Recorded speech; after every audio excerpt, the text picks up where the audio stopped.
At dinner with my husband's friends, one asked how we met. He grinned and said, "She wouldn't stop texting me, persistent little thing." They laughed. He added, "She was obsessed, honestly." I felt bad saying no. More laughter. Then, "Now she runs after me like a puppy. Guess I'm her best achievement." I smiled, finished my drink, and decided he'd never humiliate me again. "Look at my wife, she's like a perfectly trained show dog," Spencer announced to his golf buddies as I delivered their drinks on the terrace, his hand gripping my waist possessively. "Knows exactly when to speak, when to smile, when to disappear. Took years of work, but I finally got her properly housebroken." The men laughed while I maintained my practiced smile, but inside something crystallized. Today would be the last time Spencer Whitfield would parade me around like his personal achievement. Before we continue, if you've ever been diminished by someone who should have lifted you up, please consider subscribing. It's free and helps these stories reach others who need them. Now let's see what happens next. I set down the tray of scotch and sodas with practiced grace, making sure each glass landed on a coaster without a sound. Richard Hartford, Spencer's closest friend from the firm, raised his glass in mock appreciation. "You've got her well trained, Spence. Mine still thinks she has opinions about my portfolio decisions." Another round of laughter. I felt Spencer's fingers dig slightly into my hip, his signal that I should laugh along. So I did, the tinkling sound as hollow as crystal. "Run along now, sweetheart," Spencer said, patting my hip like rewarding an obedient pet. "The men need to talk business." I turned to leave, catching my reflection in the glass door. Blonde hair perfectly styled, designer dress that Spencer selected last week, makeup subtle enough to seem natural but precise enough to meet his standards. Everything about me was curated, managed, reduced to his specifications. In the kitchen I steadied my breathing while loading the dishwasher. Through the window I could see them on the terrace, Spencer gesticulating broadly, probably telling another story where I was the punchline. 7 years. 7 years I had played this role, each day eroding a little more of who I used to be before I became Mrs. Spencer Whitfield. The clock on the microwave read 2:47 p.m. In 3 hours I would need to start preparing for tonight's company dinner. Another performance where I would smile vapidly while Spencer's colleagues discussed markets I understood better than they did, strategies I could have improved if anyone thought to ask my opinion. But they never did. Why would they? I was just Spencer's pretty wife, his greatest accomplishment in training a wild thing into submission. I climbed the stairs to our bedroom, my hand trailing along the banister Spencer had specifically chosen because it photographed well for dinner parties. Everything in our penthouse had been selected for appearance, for the impression it would make on others. Even me. Especially me. In the walk-in closet, I pushed aside the designer dresses Spencer approved of and reached behind them to the hidden panel I had installed 2 years ago. Behind it lay a small space where I kept the remnants of my former self. My MBA diploma from Wharton, rolled carefully and tied with string. My CPA certification. The business cards from Thorne Consulting, the firm I had built from nothing and surrendered everything for love. Or what I had thought was love. A memory surfaced unbidden. 3 years ago, standing in Veronica's office, signing the papers that transferred majority ownership to her. "This is temporary," Veronica had said, her eyes worried. "You'll be back." But I had been so certain then, so convinced that Spencer needed me to be less so he could be more. "It's embarrassing having my wife compete in my world," he had said after a client chose my proposal over his. "It makes me look weak. You understand, don't you, sweetheart?" I had understood. I had understood that loving Spencer meant shrinking myself to fit the space he allocated for me. I had understood that his ego required my diminishment. I had understood everything except how much it would cost me. From downstairs, I heard the terrace door slide open and male voices filling the foyer. They were leaving. I quickly closed the hidden panel and selected the navy dress Spencer had approved for tonight. Conservative neckline, appropriate length, expensive enough to reflect his success but not so expensive as to suggest I had my own money. He didn't know about the trust fund my grandmother had left me, the one I had never touched, the one that sat gathering interest while I played the role of financially dependent wife. "Madeline." Spencer's voice echoed up the stairs. "Come say goodbye to the boys." I descended the stairs with measured steps, reapplying my vacant smile. Richard was waiting by the door, his eyes sliding over me with the casual assessment men like him felt entitled to. Beautiful as always, Madeline. Spencer's a lucky man. The luckiest, Spencer agreed, pulling me against him with proprietary force. Though between us it wasn't luck. Just good training. More laughter. Richard clapped him on the shoulder and left. When the door closed, Spencer turned to me, his expression shifting to the critical assessment I knew so well. Your laugh was a bit loud earlier. We've discussed this. Feminine, not bold. Tonight's important. Garrett Blackwell will be there with his wife and I'm up for the partnership advancement. I need you to be perfect. Of course, I said, my voice pitched exactly where he preferred it. And remember the story, he continued, adjusting my necklace with clinical precision. You pursued me. You were persistent.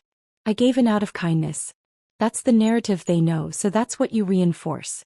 Can you handle that without making me look bad? I nodded, not trusting my voice to maintain its practiced tone.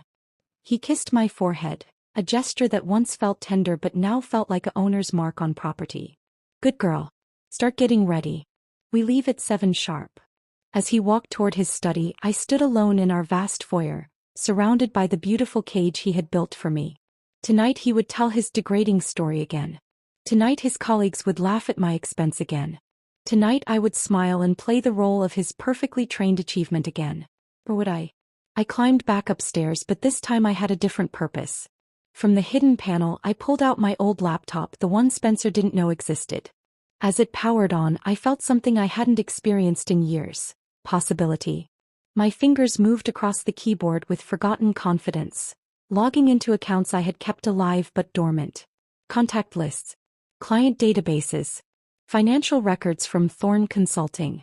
Everything was still there waiting. Just like the woman I used to be, somewhere beneath the surface of Spencer's creation. The clock showed 3:22 p.m. Less than 4 hours until dinner.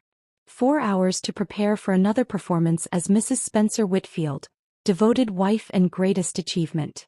But as I closed the laptop and began to dress, I knew something had shifted.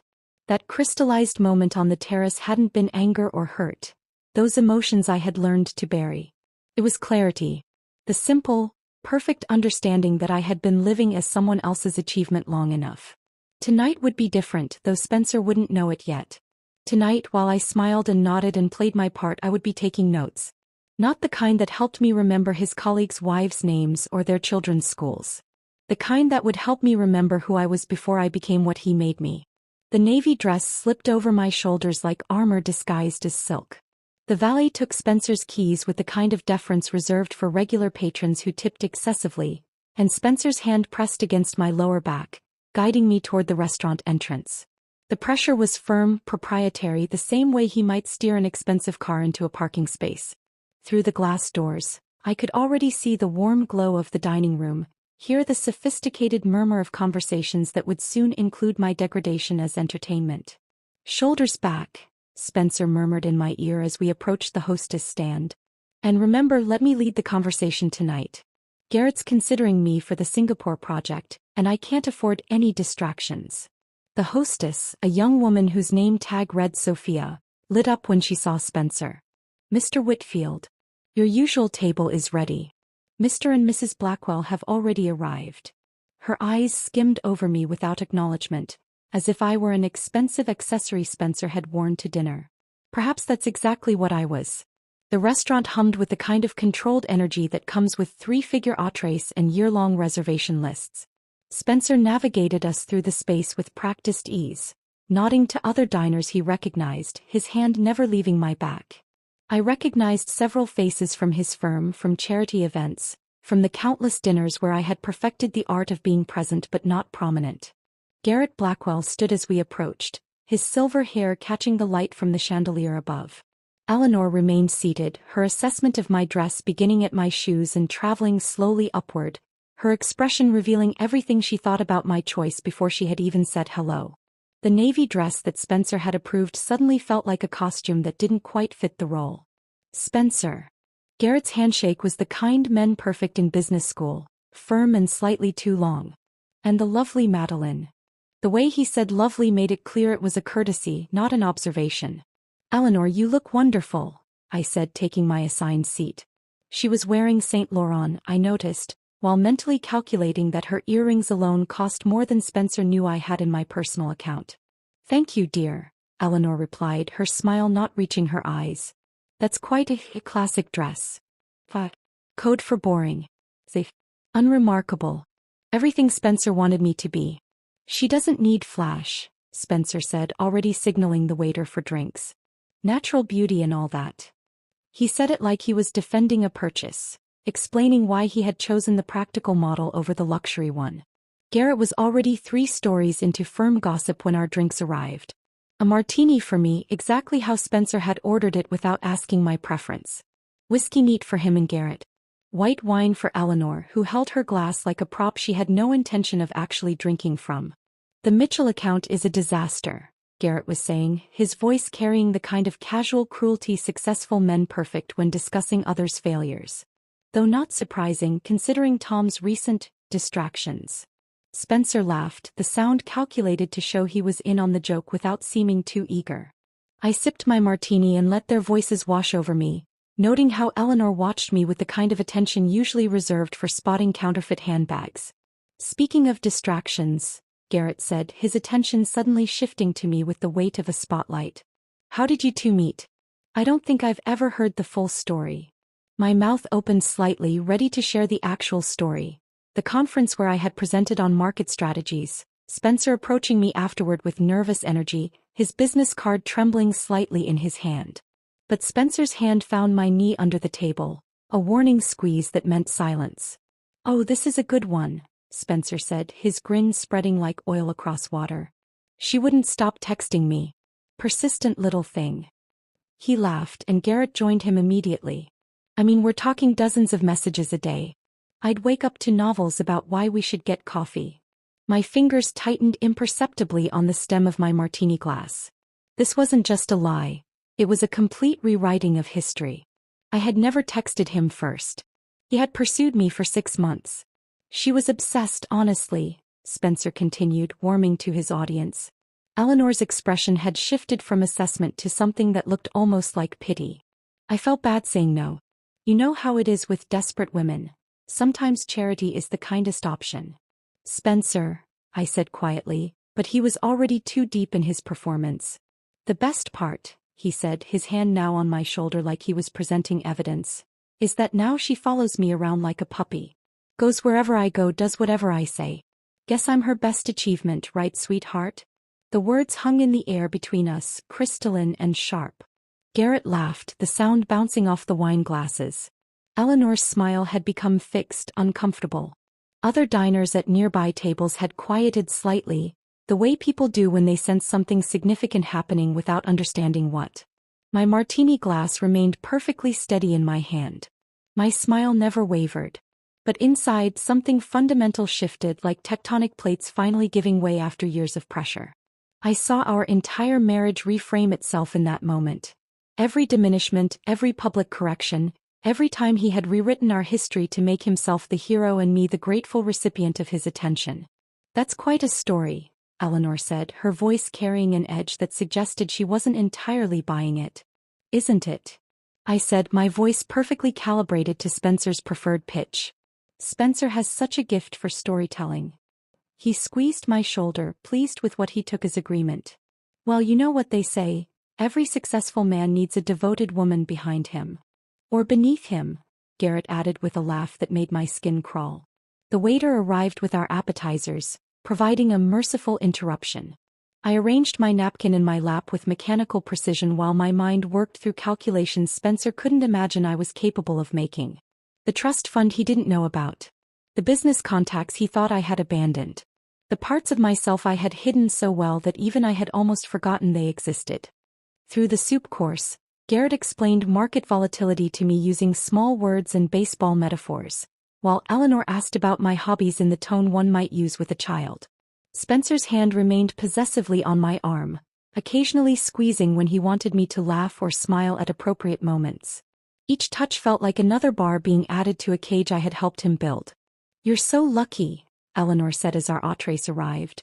"Spencer taking care of everything, making all the decisions. It must be so relaxing not to have to think too much." "Exactly," Spencer agreed before I could respond. She's much happier now that she doesn't have to worry about complicated things. Aren't you, sweetheart? I looked at him, then really looked at him. The satisfied smile, the casual confidence of a man who believed his own revision of history. He genuinely thought he had done me a favor. He genuinely believed I was nothing before him, would be nothing without him. The happiest, I said, raising my glass in a small toast. The rest of dinner passed in a blur of calculated responses and perfectly timed laughter. I catalogued every slight, every dismissive gesture. Every moment Spencer's narrative of our life together grew more elaborate and more degrading. By dessert I had made my decision. Not in anger, not in hurt, but in perfect clarity. Spencer would never humiliate me again. Not because I would stop him, but because I would stop being the woman he thought he had created. The real Madeline Thorne was still there, waiting beneath the surface of Mrs. Spencer Whitfield. The house settled into its nighttime quiet as Spencer's snoring drifted from our bedroom. I waited another 20 minutes, counting his breathing patterns to ensure he had reached the deep sleep that always followed his whiskey-heavy dinners. The digital clock on the microwave read 11:47 p.m. when I finally moved, my bare feet silent on the cold kitchen tiles. I passed through the living room, avoiding the floorboard that creaked near the bookshelf, and entered the guest bedroom we had converted into Spencer's home office. He called it his domain, but tonight I had my own agenda. The mahogany desk sat imposing in the moonlight streaming through the blinds, its drawers locked as always. Spencer didn't know I had made copies of his keys months ago during one of his golf weekends. The bottom drawer opened with a soft click. Inside, beneath folders of tax returns and investment statements, my fingers found the slim envelope I had hidden there 3 years ago. My hands trembled slightly as I pulled out the documents Spencer had never seen, would never think to look for in his own space. The trust fund statement showed a balance that would make his eyes widen. My grandmother's final gift, carefully invested and growing steadily. $8.7 million that he believed didn't exist because I had let him assume my family was ordinary middle-class struggling. Beneath the statement lay my Wharton MBA diploma, the gold seal still bright despite the years. 3 offer letters from Fortune 500 companies, each proposing salaries that dwarfed what Spencer made even now. I had turned them all down. For him. For us. For a love that had required me to be less so he could feel like more. I carefully returned everything to its hiding place and moved to Spencer's computer. He thought his password was clever. Our anniversary date backward. He never imagined I paid enough attention to figure it out. The screen flickered to life, and I navigated to the folders he thought were hidden behind work presentations and client files. What I found made my breath catch. Spreadsheets labeled personal security showed systematic transfers from our joint accounts to an account only in his name. 50,000 here, 30,000 there, small enough amounts to avoid triggering alerts but substantial when tallied. Over the past 2 years he had moved nearly $400,000. My money. My contribution from the small inheritance from my father that I had added to our joint savings, trusting him to manage it. The emails were worse. Conversations with his lawyer friend, Daniel, discussing asset protection strategies and preemptive financial planning. One message, dated 6 months ago, read, "Need to ensure M remains financially dependent. Can't have her getting ideas about independence. The moment they think they don't need us, they leave." My phone vibrated on the desk, startling me. The caller ID showed a name I hadn't seen in years. Veronica Chin. My former business partner. My hand hesitated before answering. "Maddie." Her voice was slightly slurred, the background noise of a bar evident. "I know it's late. I'm sorry. I had to tell you something." "Veronica, what's wrong?" "Nothing's wrong. Everything's wrong. God, I'm drunk." She laughed, but it sounded sad. "I kept your name on the contracts, Maddie. 3 of them. The big ones. Morrison Industries, the Hartley Group, and that pharmaceutical company. You still own 40% of the firm." The room seemed to tilt. "What are you talking about?" "I never filed the transfer paperwork. I kept telling myself it was an oversight, but honestly, I knew he was destroying you, and I knew you'd need an escape route eventually." She paused, and I heard ice clinking in a glass. "The firm is worth $12 million now, Maddie. Your 40% is just sitting here waiting for you to come back." My legs felt weak. I sat down hard in Spencer's leather chair. "Veronica, don't say anything now. Just know it's here. You're still listed as co-founder, senior partner on leave. The door is open whenever you're ready to walk through it. She hung up before I could respond. I sat in the darkness, my mind racing through calculations and possibilities. Spencer had been stealing from me while I had been sitting on a fortune he knew nothing about. The irony was almost funny, except nothing about this felt like laughter. At 2 a.m., I found myself driving through empty streets toward the industrial district. The storage unit facility was deserted except for security lights casting long shadows between the rows. Unit 47B. I hadn't been here in over a year, but the key was still on my keychain, hidden among the others. The metal door rolled up with a grinding sound that seemed too loud in the silence. Inside, illuminated by a single bare bulb, sat the archaeological remains of my former life. Cardboard boxes labeled in my neat handwriting: awards, client files, office photos. The garment bags hanging on a portable rack contained my old business suits. Armani, Chanel, the armor of a woman who had once commanded boardrooms. I opened the first box and pulled out a crystal plaque. Entrepreneur of the Year Madeline Thorne. Another. Excellence in Strategic Consulting. My fingers traced the engraved letters of a name that no longer felt like mine.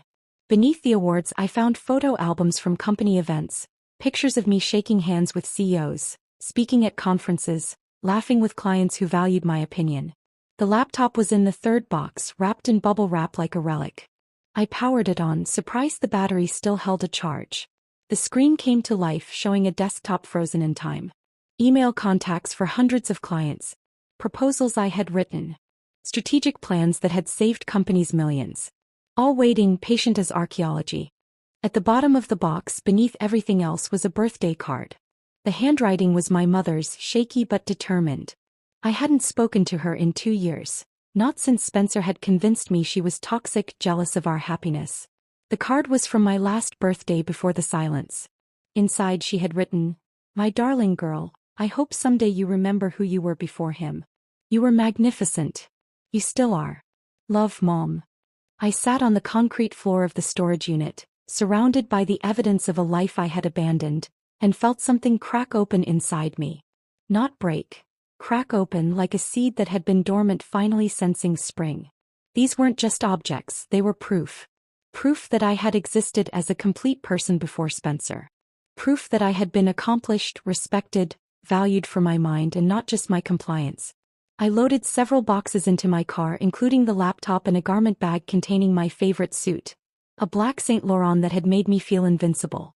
As I drove home through the pre-dawn darkness, I thought about the evening's discoveries. Spencer's financial betrayal. Veronica's preserved partnership. My mother's patient hope. Each revelation was a thread, and together they were weaving themselves into something that looked like a rope. Or maybe a ladder. Back home, I hid everything in the guest room closet behind winter coats we never wore. Spencer was still snoring, oblivious to my absence, to my discoveries, to the woman quietly reassembling herself in the margins of his carefully controlled life. I slipped back into bed beside him, my body cold from the night air but my mind burning with possibilities. He stirred slightly, his arm reaching for me out of habit, pulling me against him in a possessive embrace even in sleep. I lay there, feeling the weight of his arm like a shackle, and began to plan. Morning arrived with Spencer's alarm at 6:30, his hand reaching across the bed to confirm I was still there before he rose for his shower. I lay still for another moment, listening to the familiar sounds of his routine, then slipped from bed to prepare his breakfast. My movements were automatic. 2 eggs over easy whole wheat toast, fresh orange juice. But my mind was elsewhere, calculating the hours until my 10 o'clock meeting. I had told Spencer I was getting my hair done. He had nodded absently, already scrolling through market reports on his phone, and handed me his credit card. "Don't go crazy," he had said, his standard warning whenever I spent money, even on things he required me to maintain. The coffee shop where I met Sandra Harrison was deliberately chosen, 20 miles from Spencer's office, in a neighborhood he would never visit. Sandra looked exactly the same as she had 3 years ago when I had saved her company $2 million with a restructuring plan.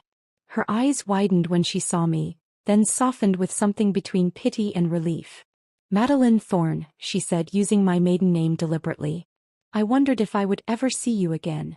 We sat in a corner booth, far from the windows. I wrapped my hands around my coffee cup, feeling its warmth anchor me to this moment, this choice. I'm considering returning to consulting, I said carefully, watching her reaction. Sandra leaned back, studying me. Considering? Or deciding? Testing the waters. She stirred her coffee slowly, seeming to weigh her words.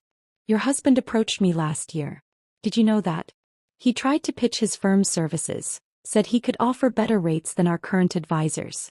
My expression remained neutral, but inside, something tightened. I wasn't aware. He was. Sandra paused, choosing her words carefully. Unprepared. Arrogant. He actually told me that women-owned businesses like mine needed masculine strategic thinking to truly succeed. I had him escorted out after 20 minutes. The coffee suddenly tasted bitter. Spencer had never mentioned approaching Sandra, never mentioned the rejection.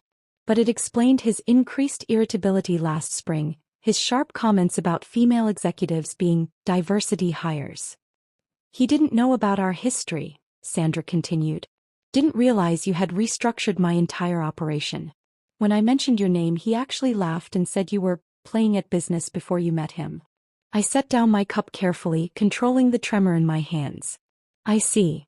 Sandra reached across the table, her fingers briefly touching mine. Your strategic mind saved my company, Madeline. If you're really coming back, I have 3 projects waiting. Real money, real challenges. Interested? Yes, I said, the word escaping before I could second-guess it.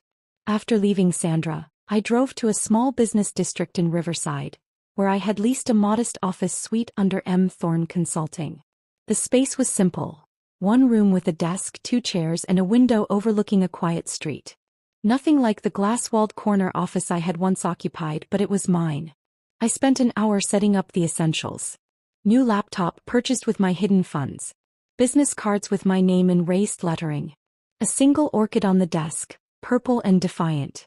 I opened bank accounts at 3 different institutions, carefully moving money from my trust fund, establishing financial independence piece by piece.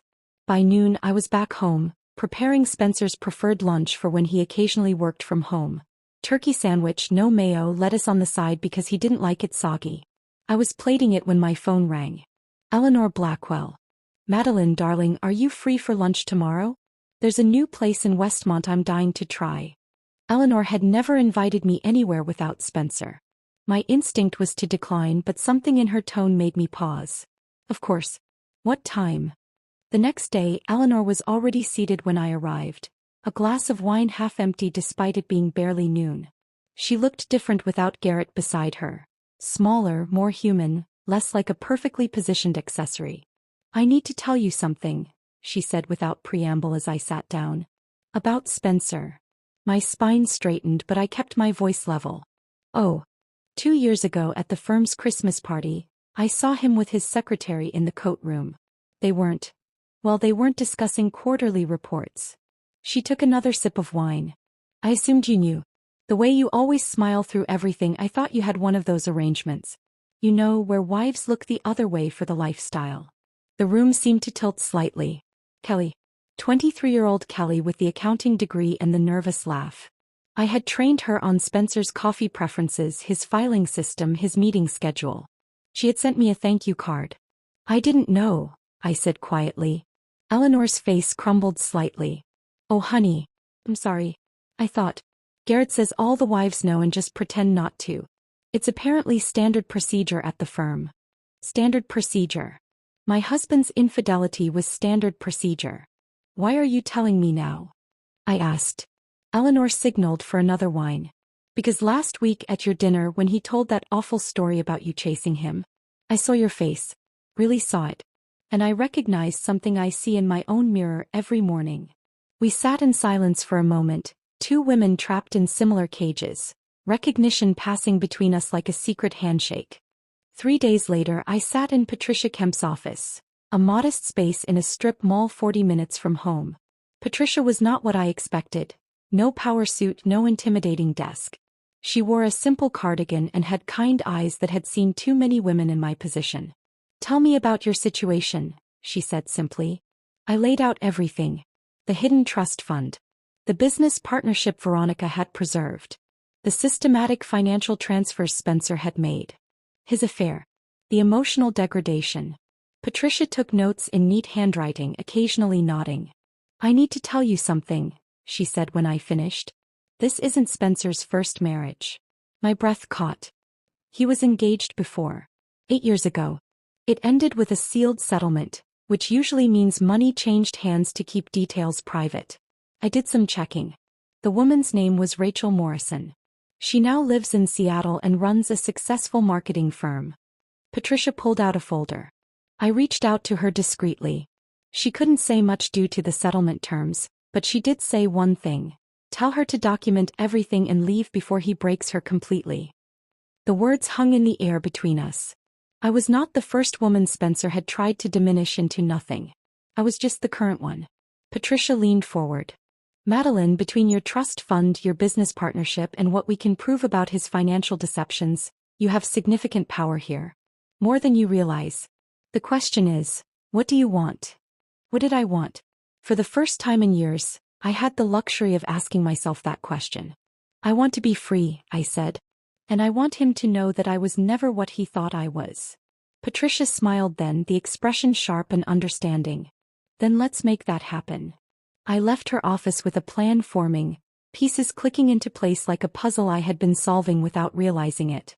At home that evening I made Spencer's favorite dinner, coq au vin with roasted vegetables, and listened to him complain about a client who had dared to question his judgment. "Some people just don't know their place," he said, cutting into his chicken with unnecessary force. "No," I agreed, refilling his wine glass. "They certainly don't." Spencer set his fork down with deliberate force, the sound sharp against the china plate. He stared at the salmon I had prepared, his expression shifting from annoyance to disgust. "This is overcooked," he announced, pushing the plate away. "How many times have I told you? Salmon should be pink in the center. This is basic cooking, Madeline. A child could manage it." I looked at the perfectly cooked fish, its interior the exact shade of coral that my culinary instructor at Le Cordon Bleu would have praised. But mentioning my training would only escalate his mood, which had been deteriorating for weeks since his latest deal fell through. "I'll make you something else," I offered, already standing. "Don't bother. I'll grab something at the club." He stood, straightening his tie with sharp movements. "Maybe they can manage a simple meal without destroying it." After he left, I sat alone at our dining table, staring at the abandoned plates. The salmon was perfect. We both knew it. But perfection had become another weapon in his arsenal, something to deny me even when evidence sat directly in front of him. The next morning, Spencer found me reading in the living room, a new biography of Katharine Graham I had picked up from the library. "Pretentious choice," he commented, barely glancing at the cover. "You realize she ran the Washington Post? That requires actual business acumen and education. Bit ambitious for someone who never even finished college, don't you think?" I closed the book carefully, my 3 degrees burning like hidden coals in my chest. "Just interested in successful women," I said mildly. "Successful women," he repeated with a laugh that held no warmth. "Right. Well, when you actually accomplish something worth reading about, let me know." He left for work earlier these days, returning later. His clothes sometimes carried unfamiliar perfume, not Kelly's nervous, floral scent, but something more expensive, more deliberate. I had stopped asking about his evenings. His lies had become lazy, careless, like he no longer believed I was worth the effort of decent deception.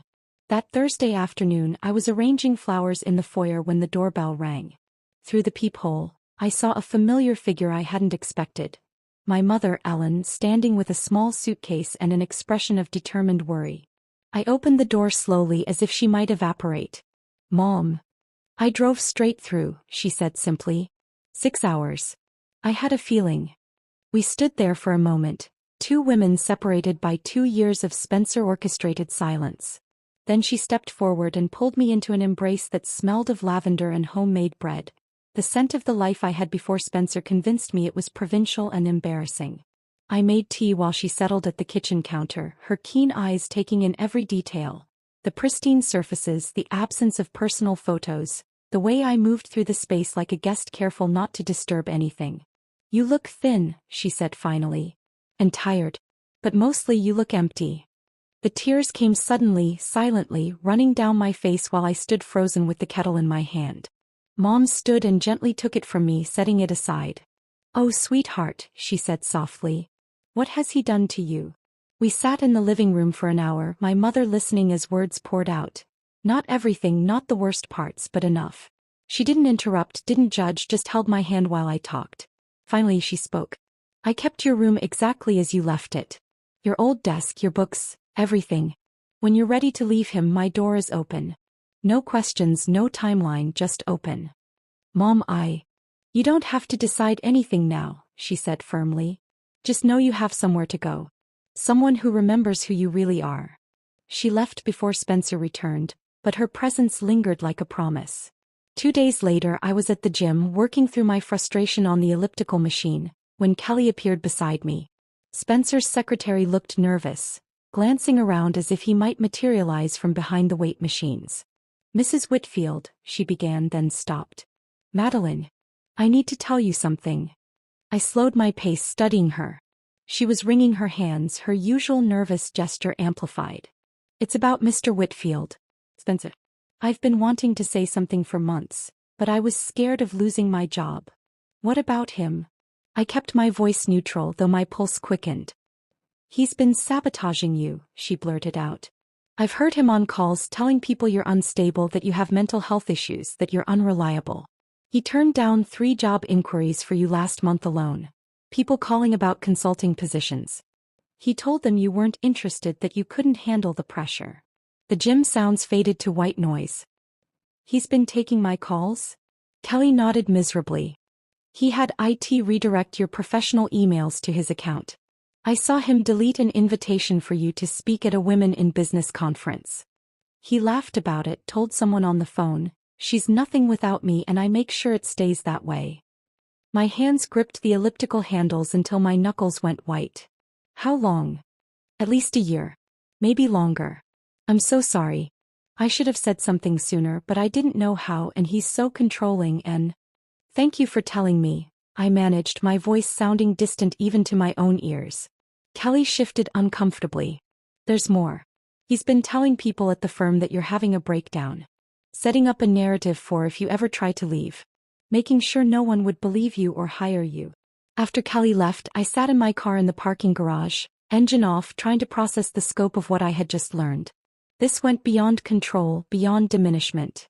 This was systematic destruction. He had been actively dismantling my future while I cooked his dinners and arranged his life. That evening, I accessed our home computer while Spencer was showering. Using skills from a coding course I had taken years ago, I found the email forwarding rules he had set up. There they were, dozens of redirected messages. Job offers, speaking engagements, former clients trying to reconnect, all routed to Spencer's account and deleted. One email, from a Fortune 500 CEO I had once advised, was particularly painful. "Madeline, I've been trying to reach you for months. We have a senior strategy position that would be perfect for you. Please call me." Dated 6 months ago. Deleted the same day. I documented everything, taking screenshots, forwarding copies to my new private account. The betrayal sat like ice in my chest. Not hot anger, but cold, crystalline clarity. He hadn't just belittled me, he had actively worked to destroy any possibility of my independence, creating a prison while telling me I was free to leave anytime. The shower shut off upstairs. I quickly closed everything, returning the screen to his market analysis spreadsheet. When Spencer came down, I was in the kitchen, preparing his evening coffee exactly as he liked it. "You look tense," he observed, accepting the cup without thanks. "Just tired," I replied, watching him sip the coffee I had made perfectly, knowing he would find fault with it anyway. "Maybe you should take something for that," he suggested. "You've seemed unstable lately. Emotional. I've been worried about your mental state." There it was, the narrative Kelly had warned me about, being tested in our own kitchen. I smiled the empty smile I had perfected. "You're probably right," I agreed. "I should take better care of myself." Spencer settled into his leather chair with his evening scotch, scrolling through his phone while I cleared the dinner plates. His self-satisfaction filled the room like cologne, thick and suffocating. I moved quietly to the kitchen, then slipped into the small pantry where I had hidden my new phone. One he didn't know existed, purchased with cash from my hidden accounts. For the past week, I had been building something Spencer would never suspect I was capable of creating. A comprehensive evidence portfolio. The phone contained everything. Screenshots of his financial transfers, showing the systematic theft from our joint accounts.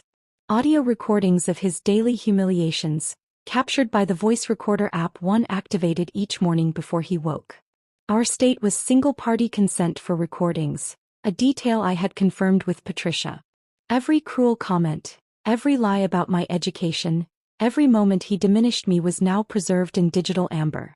I had also gathered written testimonies. Sandra Harrison had provided a formal statement about Spencer's failed pitch and his dismissive comments about my business acumen. Kelly had secretly forwarded me copies of the emails Spencer had intercepted and deleted. Even Eleanor had agreed to confirm what she knew about his affairs, though she warned me she could only go so far without risking Garrett's career. The photo gallery held images of my real documents. My degrees, my trust fund statements, the partnership papers from Veronica's firm. Each piece of evidence was backed up to 3 different cloud services under accounts Spencer would never think to look for. I had learned from his own deception. Always have contingencies. The next morning was Thursday, country club day. I dressed carefully in the coral sundress Spencer approved of, the one that made me look appropriately feminine without trying too hard, as he put it. The club dining room buzzed with its usual mixture of business gossip and personal scandals, the currency of the wealthy and bored. I positioned myself at a table with Margaret Whitman and Jennifer Cross, 2 women whose talent for spreading information exceeded their tennis skills by considerable margins. They were already 2 mimosas deep when I arrived, their voices carrying that particular pitch that preceded valuable gossip. "How's Spencer?" Margaret asked, her eyes sharp despite the casual tone. "Garrett mentioned he's been under pressure lately." I sighed, letting concern color my features. "He's been forgetting things. Little things mostly, but it worries me. Yesterday he insisted we met when he was at Harvard, but Spencer went to State. And last week he told clients I never finished college when I have my MBA from Wharton. I think the stress is affecting his memory." Jennifer leaned in, her interest piqued. "Memory issues? At his age? The doctor says stress can do that," I said, lowering my voice conspiratorially. "He's been confused about our finances too, moving money around without remembering why. I found transfers he couldn't explain. I'm trying to be supportive, but it's frightening." Margaret touched my hand sympathetically. "You poor thing. It must be so difficult watching him struggle." Within hours, I knew the story would spread through their networks, each retelling adding its own embellishments. Spencer's reputation for sharp precision would develop hairline cracks, doubt seeping in like water through limestone. That afternoon my phone buzzed with a call from Veronica. I answered in my car, parked at a overlook 20 minutes from home. "It's official," she said without preamble. "Full reinstatement as senior partner, 40% stake as originally structured, and a corner office waiting. But here's the interesting part. I've been doing research. Remember Morrison Industries? Hartford Group? Pembroke Financial? Spencer's failed pitches from last year." "Exactly. I've had informal conversations with all 3. They're interested in working with someone who understands where Spencer's strategies went wrong. Someone who could offer a corrective approach." My heart rate quickened. "You want to target his failures." "I want to offer better solutions to companies that have already seen his limitations. It's not personal, it's business. The fact that it also happens to be poetic justice is just a bonus." She outlined the proposal. I would lead a new division specifically designed to capture clients dissatisfied with traditional firms like Spencer's. My insider knowledge of his methods, combined with my own strategic expertise, would give us a significant advantage. "When?" I asked. "Whenever you're ready. But Madeline, Morrison Industries wants to meet next week. Their CEO James Morrison specifically asked for you. Apparently, Sandra Harrison sang your praises at a conference last month." After the call, I drove to Nordstrom at the upscale mall 40 minutes away where Spencer never shopped. In the designer section I found it, a black Oscar de la Renta gown that cost $12,000. The sales associate's eyes widened when I produced my private credit card, the one linked to my trust fund. "Special occasion?" she asked while processing the payment. "You could say that." At home, I hung the dress in the back of my closet behind old coats Spencer never noticed. Then I stood before our bedroom mirror practicing. Not preening or checking my appearance, but rehearsing the words I would say at his company gala next week. Thank you all for this warm reception. I'm delighted to announce the reopening of Thorn Consulting, in partnership with Chin Strategies. We've already secured 3 major clients, including Morrison Industries. I refined each phrase, calibrated my tone, professional, confident, the voice of a woman who had never been diminished. The voice Spencer had spent 7 years trying to erase. My phone buzzed with a text from Patricia Kemp. Papers ready for service. Process server on standby for your signal.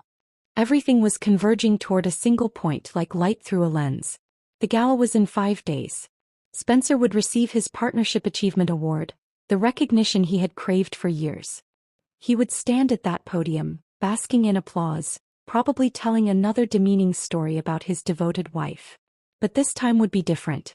This time, when he called me his achievement, I would show everyone exactly whose achievement was about to be dismantled. I prepared dinner that evening with unusual care, each dish perfect, each detail precisely as Spencer preferred. He arrived home late, barely acknowledging the effort, lost in preparation for his moment of triumph. The gala's Tuesday, he reminded me unnecessarily. Wear something appropriate. Not too flashy. You know how you get carried away sometimes. Of course, I replied, thinking of the $12,000 gown hidden in our closet. I know exactly what to wear. He nodded, satisfied with my compliance, and returned to his phone. I watched him for a moment. This man who had systematically tried to erase me, who had built his confidence on the foundation of my diminishment. He had no idea that the ground beneath him had already shifted, that the walls of his carefully constructed narrative were about to collapse. Tuesday couldn't come soon enough. Tuesday arrived with unseasonable warmth, the kind that made flowers bloom too early and left everyone slightly off balance. I spent the morning at my office, my real office, reviewing the Morrison Industries contract one final time while Spencer believed I was at the spa preparing for his big evening. The irony wasn't lost on me that he had given me extra money for hair and makeup, unknowingly funding the very transformation that would end his carefully constructed narrative. The Fairmont Hotel's ballroom glittered with the kind of understated elegance that whispered money rather than shouting it. I arrived separately from Spencer, claiming a nail appointment had run long. In truth, I had needed those extra minutes to steady my breathing, to practice my smile one more time in the car mirror, to remind myself that after tonight, I would never have to practice this particular smile again. The cocktail hour was already in full swing when I entered, the black Oscar de la Renta gown moving like liquid shadow around me. Several heads turned, not the polite, dismissive glances I usually received as Spencer's accessory, but genuine double takes. The dress was a statement, and everyone in that room spoke the language of expensive statements. Spencer stood near the bar, surrounded by his usual circle, his hand gesturing broadly as he told some story that had Garrett laughing. He hadn't noticed me yet. Perfect. I began with Margaret Whitman, who stood with a group of partners' wives near the silent auction tables. "Madeline, my God, that dress," she breathed, her eyes scanning the designer gown with obvious envy. "Thank you," I said, accepting a glass of champagne from a passing waiter. "Spencer doesn't know I bought it. He's been so confused lately about our finances, I didn't want to worry him further." "Is he still having those memory issues?" Jennifer Cross had materialized at my elbow, drawn by the scent of developing drama. I sighed, letting concern shade my features. "It's getting worse. Last night he told David from accounting that I was his secretary before we married." His secretary. Can you imagine? I was actually consulting for Fortune 500 companies when we met, but he seems to have completely rewritten history. The women exchanged glances, the kind that preceded extensive phone calls and lunch discussions. I moved through the room strategically, stopping at James Harrison's group next. Spencer's senior partner stood with several board members, their wives hovering at the periphery of their business discussion. "James," I said warmly, extending my hand. He took it, his expression puzzled but polite. "Madeline, you look different tonight." "Thank you. I wanted to look my best for Spencer's big moment." I paused, then added with calculated casualness, "Though I do worry about him. He's been under such pressure." "Did he tell you he's been calling my MBA program a hobby course?" Wharton might be disappointed to hear their graduate degree described that way. James's eyebrows rose. You went to Wharton? Class of 2014. Graduated summa cum laude. I smiled softly. But Spencer prefers to forget that. He's been telling people I never finished college. The stress really has affected his memory. I left James processing this information and found Eleanor Blackwell near the windows. She watched me approach with something like anticipation in her eyes. You're really doing it, she said quietly. Doing what? I asked, though we both knew. Whatever it is you're about to do. You're glowing with it. She touched my arm briefly. Good for you. The dinner bell chimed and we moved toward our assigned tables. Spencer finally noticed me as I approached, his eyes widening at the dress before his expression shifted to irritation. What are you wearing? He hissed under his breath. That's not the dress we discussed. I thought you'd like it, I replied calmly, taking my seat. It's special occasion after all. The dinner proceeded with its usual rhythm of speeches and polite applause. Spencer kept shooting me glances, clearly unsettled by my appearance, by the way other men were looking at me, by something in the atmosphere he couldn't quite identify. Finally, the moment arrived. The CEO stood to announce the Partnership Achievement Award. Spencer straightened his tie, his face assuming the expression of humble surprise he had practiced in our bathroom mirror. This year's recipient has shown exceptional dedication to our firm's values, the CEO read from his cards. Spencer Whitfield has consistently demonstrated what it means to be a leader in our organization. Spencer rose to thunderous applause, making his way to the stage with measured steps. He accepted the Crystal Award, holding it up to catch the light before approaching the microphone. Thank you all so much for this incredible honor, he began, his voice carrying that particular tone of false modesty he had perfected. I couldn't have done any of this without support, particularly from my wife, Madeline. He found me in the crowd, gesturing for me to stand. She's been my biggest supporter, following me every step of the way. I often joke that I'm her greatest achievement. I stood slowly, the room's attention shifting to me like a spotlight. Actually, Spencer, I said, my voice carrying clearly through the silent ballroom, I have an announcement of my own. The silence deepened, became electric. Spencer's smile froze on his face. I'm delighted to announce that Thorne Consulting is reopening. I let that land before continuing. In fact, I've been running it successfully for the past month. We've already secured 3 major clients, including Morrison Industries, the Hartley Group and Pembroke Financial. Gasps rippled through the room. Those were all companies that had rejected Spencer's proposals. Spencer's face had gone pale. Madeline, what are you? Oh, and that charming story you love to tell about how we met? I continued, my voice steady as steel. Let me share the actual version. You pursued me for 6 months after I gave a presentation your CEO called revolutionary.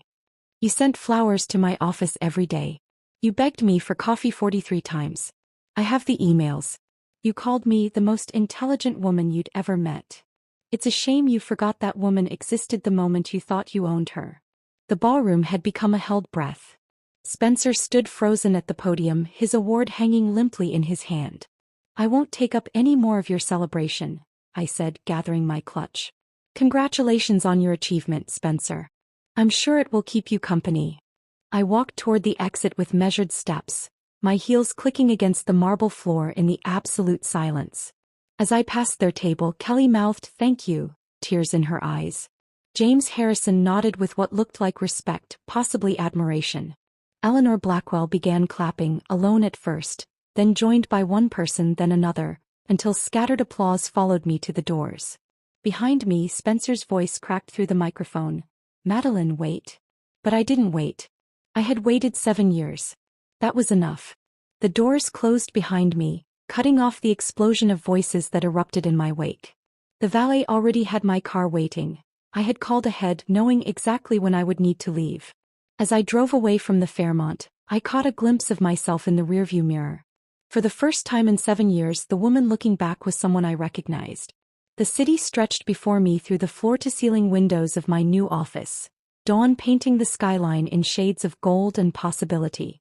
My phone sat face up on the desk, Spencer's name appearing and disappearing as call after call went unanswered. 17 voicemails had accumulated through the night. I pressed play on the first one while sipping coffee from a simple white mug. Mine, chosen by me without consideration for anyone else's preferences. Madeline, what the hell was that? Call me immediately. His voice tight with rage. The second, this is ridiculous.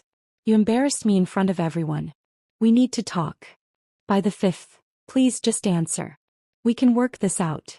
The 10th, I'm sorry, okay? Is that what you want to hear? The 15th, you can't just throw away 7 years like this.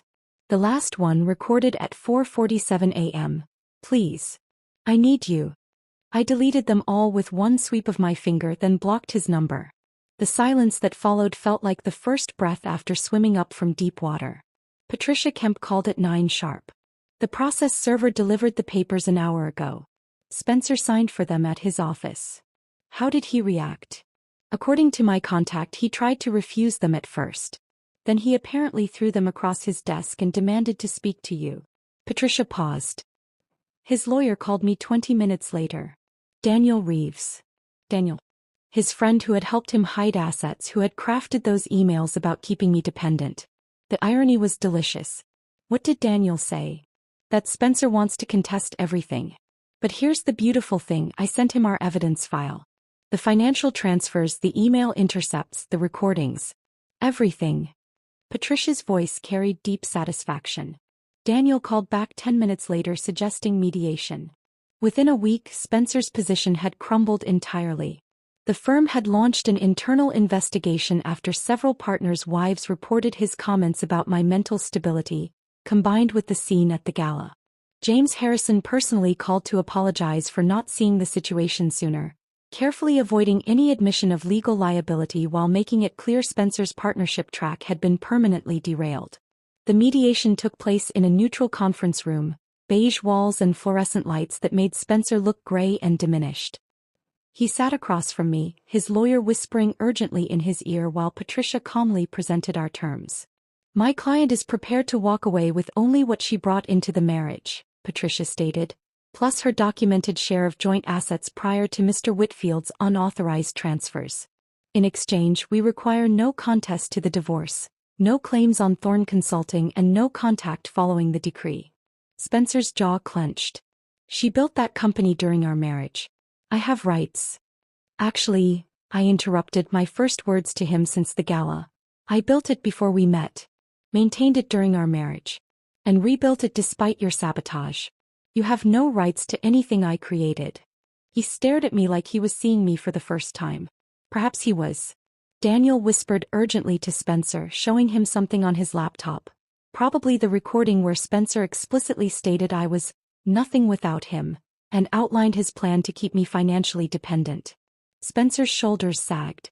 We accept the terms, Daniel said quietly. 3 months later, I stood in our expanded office space, watching Veronica direct the installation of a conference table that could seat 20. We had outgrown our original suite in 6 weeks, our client list expanding faster than either of us had anticipated. Morrison Industries wants to increase their retainer, Veronica announced, popping a bottle of Dom Perignon that cost more than Spencer ever allowed me to order at restaurants. And guess who called this morning? Garrett Blackwell. He wants to jump ship from Spencer's firm and bring his portfolio with him. I accepted a glass of champagne, the bubbles rising like tiny celebrations. What about Spencer? James mentioned he's been encouraged to pursue opportunities elsewhere. Apparently his last 3 presentations were disasters. Clients said he seemed distracted, unprepared. She raised her glass. To karma. To freedom, I corrected, and we drank. My phone buzzed with a text from an unknown number. I almost deleted it unopened, but something made me look. It was from Spencer. He had gotten a new phone trying to circumvent my block. I see now what I lost. 5 words that might have meant something once. But reading them, I realized the fundamental error in his thinking. He believed he had lost me as if I had been a possession that slipped through his fingers. The truth was simpler and more devastating. He had never truly known me at all. He had married a woman he immediately set about diminishing, then mourned the loss of someone who had never existed in his imagination. I deleted the message without responding and turned back to the wall where my degrees now hung proudly beside my achievement awards, no longer hidden in storage. The nameplate on my door read, Madeline Thorne Sue, in bold letters that caught the morning sun. My mother visited the office that afternoon, bringing homemade cookies for the staff and tears of pride she didn't try to hide. "There you are," she said simply, touching my face. "There's my daughter." Kelly, who now worked as my executive assistant, knocked and entered. "Your 3 o'clock is here. James Harrison." James entered with a respectful nod, no trace of the condescension he had shown when I was Spencer's wife. "Madeline, thank you for seeing me. I have a proposition that might interest you." As we discussed his company's needs and how Thorne Consulting could serve them, I caught my reflection in the window. A woman in a suit that fit perfectly, chosen by her own hand, sitting in her own office, building her own empire. The best revenge hadn't been the public humiliation or the swift divorce or even the professional triumph. It had been simpler and more complete than any of that. The best revenge was becoming myself again. Not the self Spencer had tried to erase, but an even stronger version who had survived his diminishment and emerged not just intact but transformed. Spencer had called me his achievement once, as if I were something he had crafted. But achievements aren't crafted by others. They're earned through our own strength, resilience, and refusal to accept less than we deserve. And this achievement, this life I was building, belonged to no one but me. If this story of calculated revenge resonated with you, hit that like button right now. My favorite part was when Madeline stood up at the gala and revealed she'd already secured Spencer's rejected clients. What was your most satisfying moment? Share it in the comments below. Want more stories of people reclaiming their power and turning the tables on those who wronged them? Subscribe and hit that notification bell so you never miss an upload.